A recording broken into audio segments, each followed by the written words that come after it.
Today, my brothers and sisters in Islam, I will be sharing with you the story of one of the young men amongst the companions of the Prophet Muhammad ﷺ. This man was unlike many of the companions of the Prophet ﷺ. He was very unknown, Sahabi Maghmur. Not too many people paid attention to this young man. People always try to basically, ignore him.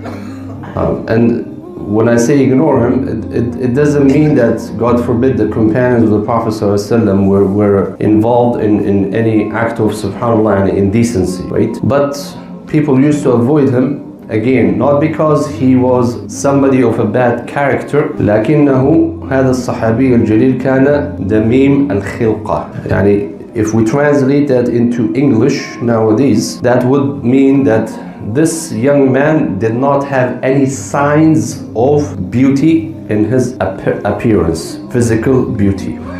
Yani people didn't like looking at him.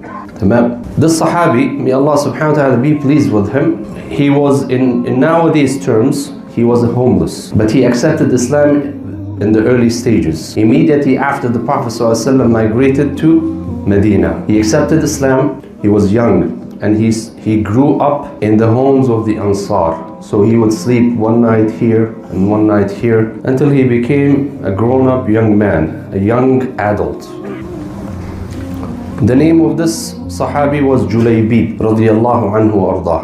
You might have heard of this name. Julaybib radiyallahu anhu ardah. The reason why I'm sharing this story, we will find that out inshallah ta'ala towards the end of the khutbah. He had a very interesting story. So this young man, unlike the other young men in the companions of the Prophet ﷺ, as we all know, like Ali ibn Abi Talib, Amr ibn al-As, and so on and so forth, right? He also joined Ahl as-Suffa. So he became amongst the 40 to 90 companions of the Prophet ﷺ, like Abu Hurairah radiyallahu anhu, because he was homeless.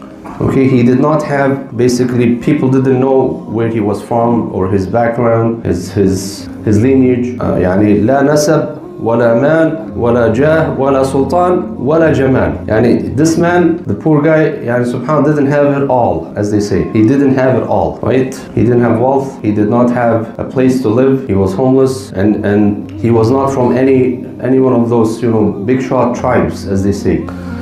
So he joined the companions who were known as Ahl al-Sufa, who used to basically stay in the masjid of the Prophet ﷺ in Medina. He used to live there. So one day the Prophet Muhammad ﷺ, as he used to always, may Allah subhanahu wa ta'ala send his peace and blessings upon him,